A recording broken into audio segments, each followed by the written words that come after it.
My name is Charles Spivey, Student Fund Manager for the Cafe, and the fund managers to my left are Brandon Tripodi, Trevor Seiberts, and Taylor Webster. On my right, we have Jackie Goncalves and Alex Terzak. Acting as conductor today is Oolong Nguyen, although we find it much less difficult to call her by her American nickname, Grace. And my name, which is far easier to pronounce, is Chris Ford. In the back of the room, we have our associate directors, Ariana Brescia, Christopher Riley, and Rob Berlinski. And acting as the cafe director, Dr. Michael Mello, or as many of us know him, Doc. At the beginning of the semester, unlike walking into a normal classroom, we were walking into a job as fund managers who manage real dollars. We use prior knowledge in addition to everything Doc has taught us to construct our portfolios. This environment helps us to emulate working in the real world. We have 24-hour access to real-time financial data, allowing us to perform every aspect of fund management. This semester, we were generously donated 12 Bloomberg terminals by Mayor Gabelli. These terminals help the student fund managers in our in-depth research, as well as completing our morning, midday, market close, and of course the infamous 4 a.m. report. I can't tell you how many late nights and early mornings I've spent in the cafe researching global markets, individual equities, and preparing reports via the student fund managers. One thing we like to stress is how our program is different from those around the country. The first being there must be at least 2 student fund managers in the cafe during market hours managing the funds. Yes, even 8 a.m. on Monday morning. Additionally, we have the ability to execute our own trades without the approval of an advisory board. This allows the student fund managers to act in real time and maximize profit in a quickly changing environment. The biggest difference, however, is the fact that we manage 2 real dollar portfolios with 2 unique objectives, growth and value. Ladies and In the value fund, on the other hand, it's almost strictly domestic. while both funds share the methodology of the top-down approach, they are very different objective-wise. In the growth fund, we reallocate 100% of the previous semester's portfolio, meaning we're starting from scratch. This environment forces the student fund managers to perform every aspect of fund management, from economic analysis to portfolio construction, all the way to reallocation. In this fund, we hold companies for as long as we see fit. In fact, it's not uncommon to hold a company for less than a week. On a day-to-day basis, student fund managers must keep up with any news that comes out surrounding a company and any changes in the company's valuation, which fluctuate mostly due to either earnings reports or economic data releases on a macro level. In the value fund, on the other hand, we inherit the previous semester's portfolio and reallocate as we feel necessary. We select companies whose stock price does not necessarily reflect their fundamental worth. The reason for these companies' stock being undervalued by the market can vary. Sometimes the company or industry as a whole has been hit by a hard economic time.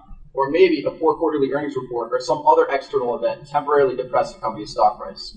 When looking for companies, we use the metrics set forth by Graham and Dunn. These companies typically pay a dividend and have a low beta, which means they're a safe investment. These are the types of companies that are attractive to an older investor, like Doug. This semester in the growth fund, we performed very well with a raw return of just over 6%. This allowed us to achieve a positive alpha of 0.64. Over the course of this year, our value fund has performed extremely well, returning over 31%. We did this having a beta less than 1 and achieved an alpha of 9.2. Most of the student fund managers have their preference on which fund they prefer to manage. However, we all agree that for educational purposes, managing 2 funds with 2 unique objectives helps further our understanding of fundamental, behavioral, and technical analysis. As investors, it's extremely important to not only know where the markets have been, but more importantly, to know where the markets are going. To explain exactly how we did this, as well as our portfolio methodology, I'd like to welcome forward Taylor and Alex. In constructing both portfolios, we utilize a modified top-down approach. Because we understand that markets are global in nature, we first began with the global analysis, followed by looking closer to home with domestic analysis. Based on our analysis, we selected the industries and sectors we think will outperform the market in both the short term and in the long term. We selected individual companies we feel are the strongest within their given industries. In starting our international analysis, we focused on 5 major indicators, including unemployment rates, interest rates, stock market returns, inflation rates, and GDP. For example, when looking at China, we see that their GDP growth has been increasing at a decreasing rate. Despite this, we believe their economy is going to keep on increasing rapidly, as they have recently in place new social and economic policies. We've also seen strength in Japan as the new prime minister in place an aggressive stimulus package. We've already seen the success of this, as the Nikkei index has returned over 10% in the last month. Europe has emerged out of one of its ever-longest recessions, and we feel this positive momentum will carry on forward as business confidence and unemployment improves, interest rates are kept low, and inflation stays at its lowest point in 4 years. The result of our international analysis helped us to determine that we were moderately bullish on the international markets. This has been proven true as markets around the globe have reached new highs. Once the international analysis is complete, we take a closer look to home and complete a domestic analysis where we look at leading, lagging, and coincidental indicators. Based off our analysis, we feel that the domestic economy will keep on improving and help drive global markets into the future. Some indicators that point to a strengthening U.S. economy when we began our analysis included a bullish trend in the S&P 500, rising vehicle sales, and positive GDP growth. This led to a heavy allocation of domestic companies when allocating our portfolios. Looking into the future, tapering will have an immediate impact on our domestic markets. For those of you who do not know, the Federal Reserve is currently inducing stimulus into our economy through the use of quantitative easing. This is the process of repurchasing $85 billion worth of U.S. bonds each month. Once the economy has improved enough to satisfy the Federal Reserve requirements, they will begin to reduce the amount of bonds they purchase each month. This reduction in the buyback program is called tapering. As the U.S. economy keeps on improving, it creates concerns for investors in terms of short-term market performance. Whenever positive economic data is released, markets have been reacting negatively and fear tapering. Once tapering is initiated, we expect to see an initial pullback in the market. However, we believe a strengthening economy outweighs any short-term potential losses. The result of our economic analysis helps us to determine our sector and industry weighting. By properly allocating your portfolio, you can maximize returns and minimize loss. As you can see from the charts behind me, our growth fund and value fund sector weightings are allocated differently, and this is primarily because of altering portfolio objectives previously mentioned. For example, in our growth fund, we underweighted basic materials and utilities, as we expect them to underperform the market in the short term. In the long run, we expect basic materials to improve as the global economy expands. It pushes demand for precious metals and other basic materials. However, we expect utilities to underperform because utility companies suffer in a rising interest rate environment. The next step in the modified top-down approach is to look at individual industries. So as you can see, we overweighted the service sector because we are currently in a low interest rate environment. This allows for more discretionary income in our economy, which is pushing consumer demand, especially in the retail industry. We also overweighted healthcare, as we expect the Affordable Care Act to increase the amount of people insured in the United States. This will positively benefit companies within the generic drugstore industry. In our value fund, on the other hand, we overweighted the service sector and the consumer goods sector, as we see an improving economy, increasing consumer spending, positively affecting companies within the drugstore industry and the auto parts industry. Once the initial 3 stages of the top-down approach is complete, we then focus on picking individual equities that fit between our value and growth metrics. To talk to you more about this process, I invite Jackie, Brandon, and Trevor. Now that you've seen how we constructed our portfolio based on our economic analysis and sector weightings, here are the 3 forms of analysis that we use when analyzing individual companies, which are fundamental, behavioral, and technical analysis. Fundamental analysis is the foundation of investing. It is the base of selecting stocks is a focus on the underlying business itself. It involves analyzing a company's financial statements, management, and competitive advantage. By conducting a fundamental analysis, we use information or gain insight on the company's future performance. Behavioral analysis is the act of analyzing company news as well as investor sentiment, which is usually unpredictable and often exaggerated.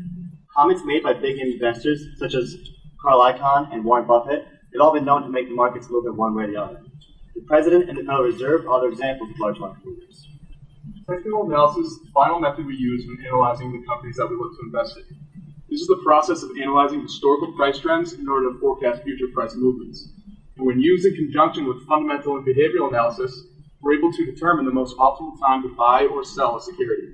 In respect to our growth portfolio, we look for metrics that signal growth for the next 3 to 4 months.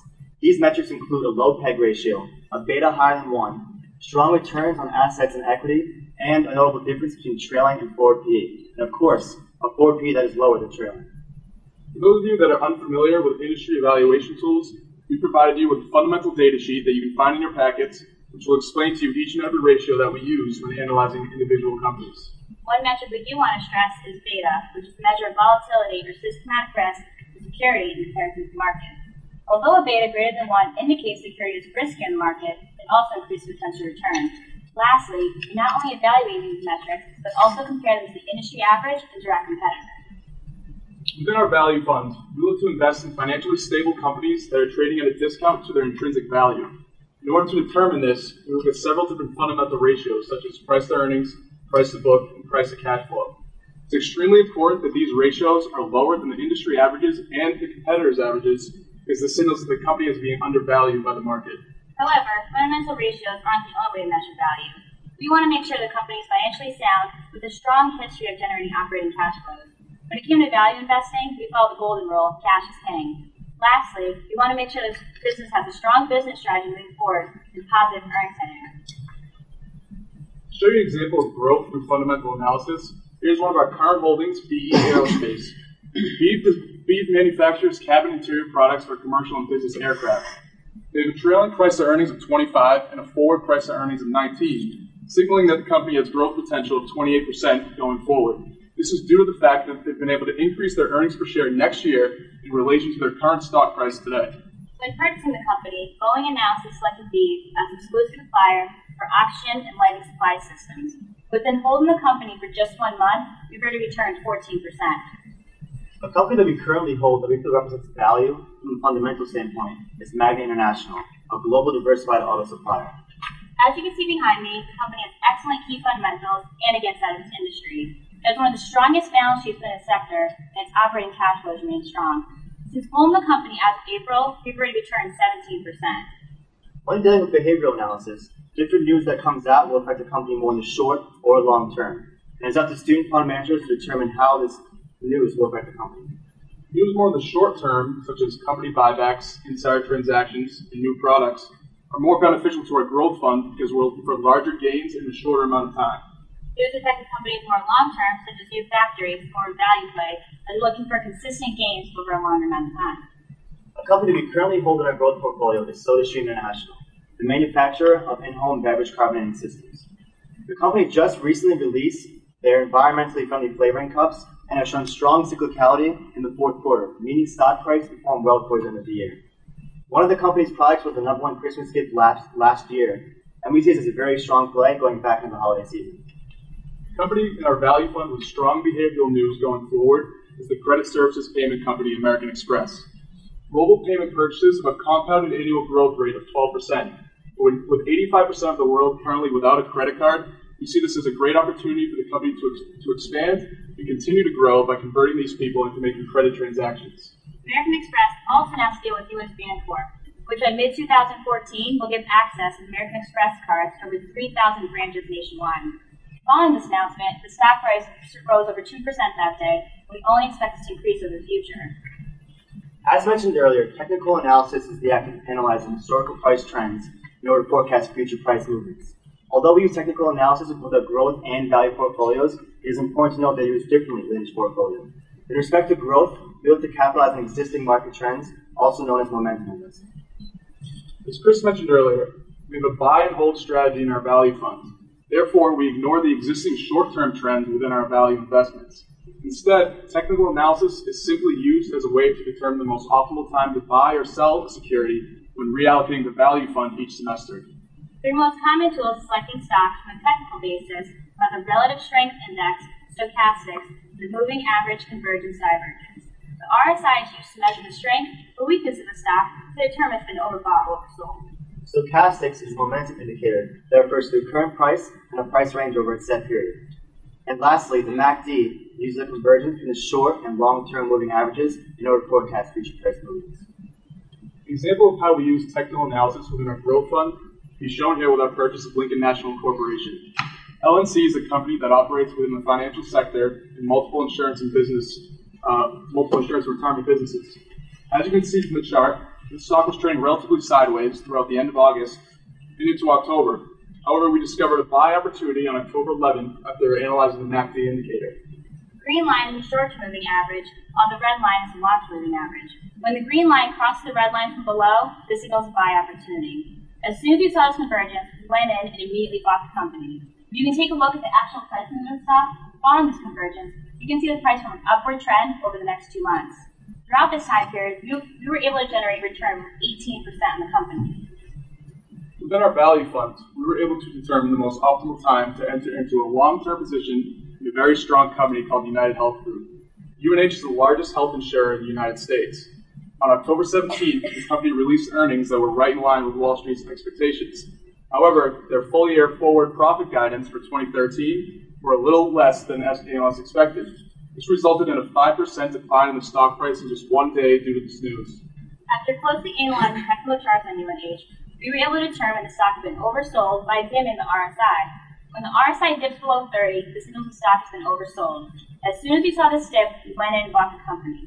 Since we invest more of a long-term buy and hold strategy in the value fund, we felt the steep decline in stock price was a perfect opportunity to buy a fundamentally strong company at a discount. Now that we've shown you individual examples of how we use fundamental, behavioral, and technical analysis, we'd like to show you how we use all three tools together when analyzing a potential investment. Jazz Pharmaceuticals specializes in the development and commercialization of pharmaceutical products across the United States. The company has great fundamentals with PEG of 0.6, a trailing P of 20, and a forward of 15. This posted 43% growth in our holding period. Jazz has a number of successful products in its line, although its number one drug is Xyrem, which is used for patients with narcolepsy. There are currently 160,000 people in the United States with narcolepsy, and only 11,000 are taking this drug. We see this as a tremendous growth opportunity moving forward, and recent acquisitions will allow this company to expand globally over time. From a technical standpoint, we were able to use the stochastics indicator to determine this is the best time to purchase Jazz. When this indicator reaches 80, this tells us that the stock has been trading at the higher end of its price level over a set period of time. When it reaches 20, this tells us that it's been trading at the lower end of its price level over a set period of time. We saw this indicator reach 20 at the end of October, which signaled a buy opportunity because the stock had been oversold. And since purchasing it at this time, we've gone on to make over 24% in just 1 month's time. Another example of how we use all three metrics in selecting stocks from a value perspective can be seen in our current holding Coach, which is the largest luxury brand. After being beaten down and missed earnings, we saw potential to buy a fundamentally strong company at a discount. The company has a high current ratio of 2.9, return on assets of 31%, return on equity of 47%. This demonstrates the effectiveness and management of the company. Coach is currently redesigning a number of products in its line and is expanding significantly into Asia and Europe. There's increasing demand for its products. The company also just recently reopened a store on Fifth Ave in New York City, a strong shopping location, and remain positive on our outlook for the company. To determine that Coach would be a strong company to have in our value fund, we wanted to make sure that we were investing at the right time. Therefore, we looked at the company on a technical basis, more specifically the MACD indicator. When the green short-term moving average crosses the red long-term moving average from below, this signals a buy opportunity because the stock is about to pick up momentum. However, it's important to note that we did buy this company before these two lines converged because we saw that the RSI had entered into an oversold position. Since purchasing the company at this time, we've gone on to make over 15%.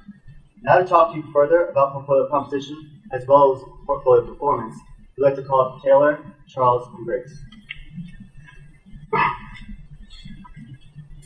When selecting companies utilizing the modified top-down approach, using behavioral, fundamental, and technical analysis, we put together correlation matrices to determine whether our portfolios are highly correlated. Then we put together our portfolio weighted statistics in order to determine whether they fall in line with our given growth and value metrics. By looking at the correlation matrix, we can determine whether or not two companies move together. Red indicated the two companies are highly correlated with good math, and green is good because it indicates two companies are negatively correlated, and yellow is neutral. It's important for many of our companies to be negatively correlated or neutral to hedge against nowadays. As you can see, our year-to-date correlation matrices for both funds, they are highly correlated. However, this high correlation is due to the unprecedented bull market that we've seen over the last 10 months. It would be difficult to find a correlation matrix that wasn't highly correlated. To check whether or not our portfolios are diversified in a normal year, we look back at 2012, and you can see that the majority of our holdings are negatively correlated or neutral. Moving forward, we believe that the fundamental, behavioral, and technical strengths of these companies outweigh their positive correlation. On the left, you can see a portfolio whose holdings are all up on a given day. And at this point, you might be thinking life is good. However, the portfolio just as easily could have looked at like the holding on the right, with all its holdings down on a given day. Look at an example in our portfolio. On November 15, you can see a good amount of diversification to hedge against the volatility in the market. When performing fundamental analysis, we look for a large spread in between trailing and forward price earnings. As you can see, the difference between trailing and forward PE suggests 19% growth in the SIMP and just over 7% growth in the value fund. You can also see that the beta in our growth fund is higher than that in our value fund and of the market. Although higher beta signifies more risk, in the bull market that we're in right now, a higher beta increases the potential for return. When constructing our seed growth fund, we look for companies that pay low or no dividend, as we believe these companies will reinvest their earnings in order to achieve higher growth. That's why more than half of our holding pay no dividend, bringing the portfolio weighted dividend yield to positive 4%. The value fund, on the other hand, we pay closer attention to the dividend. Some investors fall into the trap of assuming that high dividend yield equates to value. However, this is not the case. We look for companies that are consistently increasing their dividend yield, as it shows consistent growth and financial strength. That being said, our value portfolio weighted dividend yield is 1.77%. Just to point out, we do have 4% of the value fund that does not pay a dividend, and that's due to our one holding Berkshire Hathaway. The PE comparison graph is a perfect illustration of how our fund holdings are undervalued compared to the sector. You can see that almost all of the weighted PE ratio are lower in our portfolios compared to the sector average PE. The ones that are not lower than the sector average PE are, however, lower than the industry average. You can also see that the weighted PE ratio within our value fund is lower than that of the growth and the given sectors. This shows that we were successful in finding companies that were undervalued compared to the sectors. Looking behind me, you can see the current holdings for both the Student Investment Management Fund and the Gabelli Value Fund. You can also find these in the packet that we have provided. As previously mentioned, we've weighted sectors within each portfolio different. For example, in our growth fund, we weighted technology just over 14%, whereas in our value fund, we weighted technology just over 8.5%. On the contrary, basic materials has a weighting of just under 8% in the value fund, while it only has a weighting of 2% in the growth.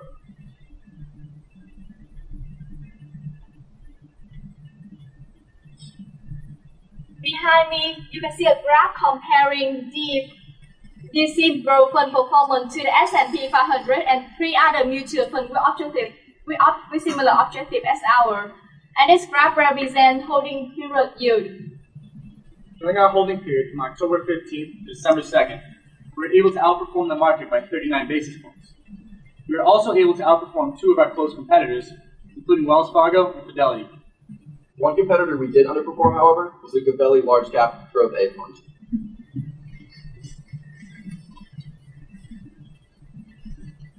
However, in the industry, raw return isn't everything. To get a better idea of how we perform, we must look at our return on a risk-adjusted basis.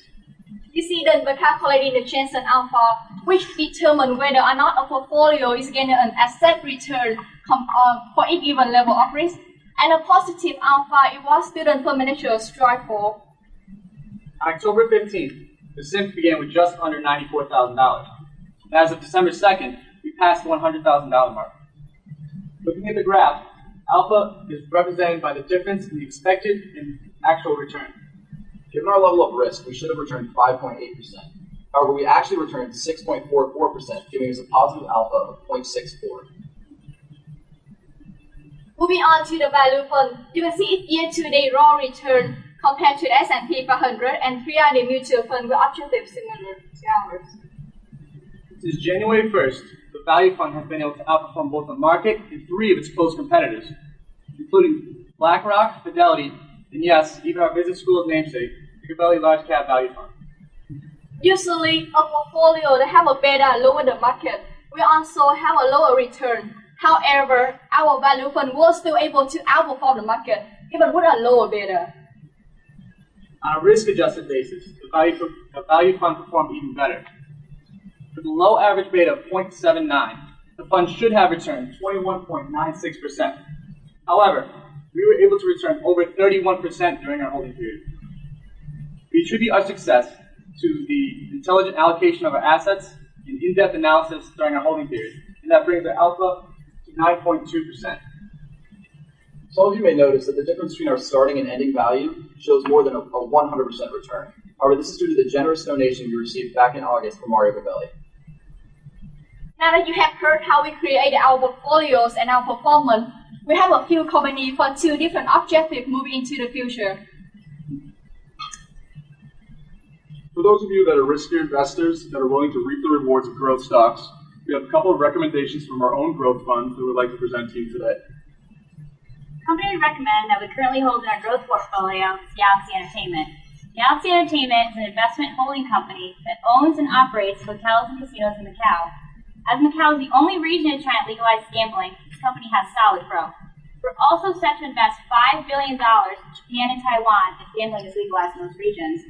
In addition, the company has excellent fundamentals, return on assets 11%, and return on equity of just under 40%.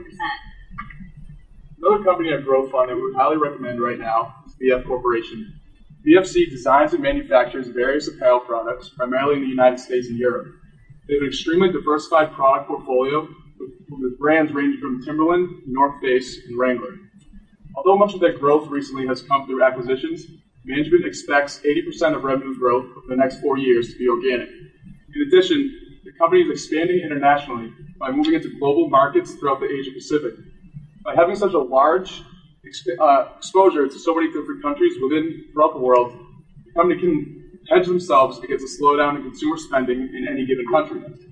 In addition, they've increased their dividend 41 years in a row. Therefore, we believe this is a financially stable company with strong growth going into the future. Now, for those more conservative investors, here are two companies that offer long-term appreciation at a much safer level. Another company we recommend that become the owner value portfolio is Johnson Controls, the automotive supplier of seating systems, batteries, and more.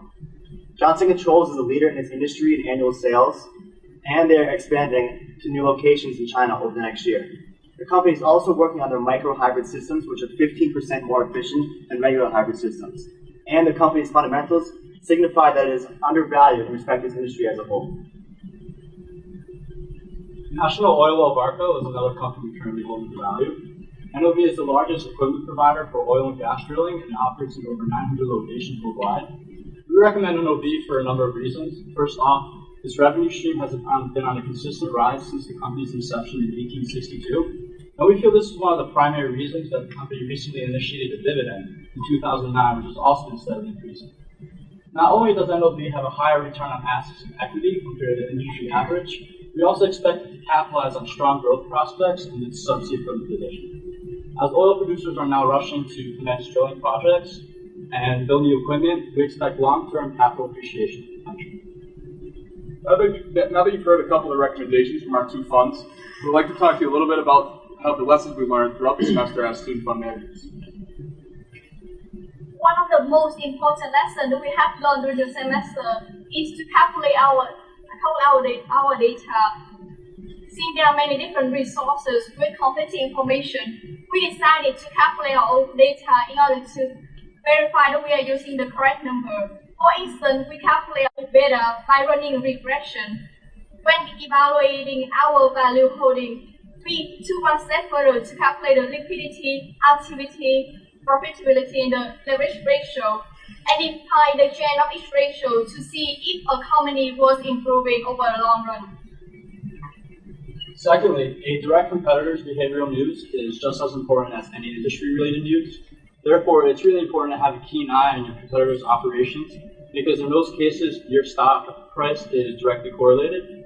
A perfect example of this happening during the semester was when we built an internet and gaming company called NetEase. As you can see on October 28th, one of its direct competitors, Sohu, missed earnings and provided a week forward guidance. As a result, NetEase dropped 10% in just one day. However, as you can see, a rebound of 6% the following day, showing that the market overreacted. We also experienced both the positive and negative side effects of a company reporting negative guidance. When a company reports guidance, they give estimates of revenue, earnings, margins, and capital spending moving into the future. One example of this was Akamai Technologies, who reported positive earnings and revenue, but had poor guidance. This led the stock to drop 7% within one day. This is why it's so important to complete our economic analysis, pay close attention to competitors, and stay updated on behavioral news. As also experienced during the semester, good news can be bad news and bad news can be good news. On November 7th, U.S. GDP data came out better than expected, and though this signaled an improving domestic economy, markets in the day fell over 1% due to investors believing that tapering would happen sooner rather than later. On the other end, on November 8th, U.S. unemployment rates came worse than expected, and markets were up in the day due to investors now believing that tapering could be prolonged. Being in the cafe this semester, we've seen that the U.S. has been driving foreign markets. With the continued stimulus here in the United States, we've seen a rally in the overall global markets. This is especially prominent conducting our 4 AM reports. On November 13th, Janet Yellen announced that the Federal Reserve needs to see a further improvement in the U.S. economy before tapering could occur. Following that announcement, S&P closed up 81 basis points. Later that night into early morning, we saw the same positive news affect Asian markets overseas. Nikkei opened up over 2%, and Hang Seng rose over 80 basis points as well. Before entering the semester as student fund managers, we looked at the S&P 500 as a clear representation of the overall U.S. economy. However, after further research, we discovered that 46% of the revenues coming out of this index are actually generated overseas. By simply investing in this index, we're exposing ourselves to several different international economies throughout the globe. Therefore, it's extremely important to analyze companies both on a domestic and international basis. When we manage two different funds with two unique objectives, we found that some metrics do in fact overlap. We want to find companies that are fundamentally sound and that are posting consistent top-line growth. One company in particular, Berkshire Hathaway, has posted consistent earnings growth and is fairly valued at only 19 times PE. The company also has low leverage and high profitability ratios. We see Berkshire as a sort of growth at a reasonable price company, which fits well in both our growth and our value funds. It's safe to say that as the semester progressed, as analysts, so did we. One of the group's biggest takeaways is that we need to be confident in our decisions and not always listen to what the street has to say. On September 18th, the Federal Reserve, under Ben Bernanke, shocked investors around the world by deciding not to taper.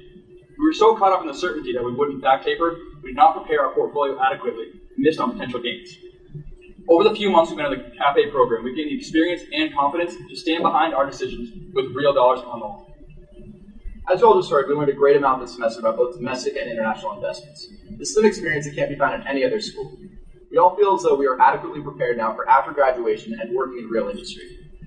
Speaking of experiences, I'd like to invite the ADs down to talk about our trip to New York City.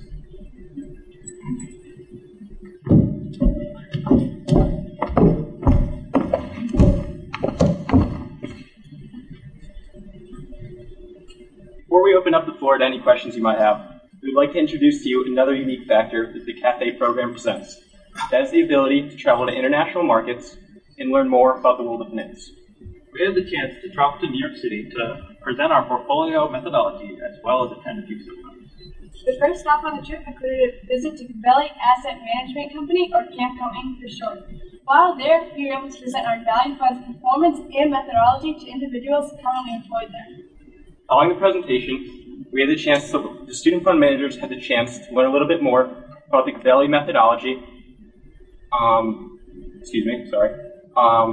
the presentation, the student fund managers had the chance to learn a little bit more about the Gabelli methodology for both the growth and the value side, as well as a new technique to us, merger arbitrage. After leaving GAMCO, we traveled into the city to visit the New York Stock Exchange, where we witnessed opening bell in person, something we've seen numerous times on TV. After the opening bell, the student fund managers were able to walk on the options and exchange floors, where we witnessed 58.com go public, and we learned more what happened on the daily basis. The last stop on the trip included a visit to MJX Asset Management. Upon arrival, we were greeted by CEO himself, Mr. Hans Christensen. We were able to ask him, along with analysts who currently employ there, questions about leveraged financial assets. I feel that I must admit is pretty foreign to all of us here at Berkeley. One of the more significant takeaways that we had during our visit to MJX Asset Management is that although we need to use all three types of analyses, fundamental, behavioral, and technical, they like to focus on fundamental analysis, placing a significant emphasis on leverage ratios. Specifically, throughout the semester, the CAFE has a chance to travel abroad to learn more about international markets. I would now like to invite the Dean back up to talk a little bit more about our opportunity we had while our winter break. Seems to be a strange choice because I don't go with these students. I gave up traveling college students about 31 years ago. I was thinking about that. I'm so glad that people like Dr. Bosco and Dr. Melton are willing to travel abroad with our students, and because it is a great opportunity. And the slide sort of speaks for itself. As I say, at this stage, usually the students talk about this semester we went to such and such a broad location, and this is what we did. As you can see on the slide, these students will actually be going abroad next month to Prague. And, great opportunity. I'm very excited because they're going to present at the University of Economics. And as an economist, what better university could you have than a University of Economics? I'm going to talk to the president about changing the name of Roger Williams to the University of Economics at Bristol. It's a great opportunity. But, so we can talk about, you'll want go to any school, I think, and find a more impressive listing of locations for international travel opportunities for students, places they visited, the sites they've seen. But one item that just really sticks out on this slide is that second bullet point, and that is presented. That's the key word on this slide to me. They didn't just go abroad and visit and look at or interact with. These students who have been through the program before, and these students in January will be going abroad not just to learn about, not just to see, not just to visit. They will be going abroad to present their experiences to audiences at top universities. That to me is just an incredible experience for these students, and I want to thank Dr. Milton for the hard work he does to line up those visits, and it's just again this is just a wonderful opportunity for our students, and I think now you're going to get your chance to see if they really know what they're talking about. So I'm going to turn it back to the student managers for a new little Q&A.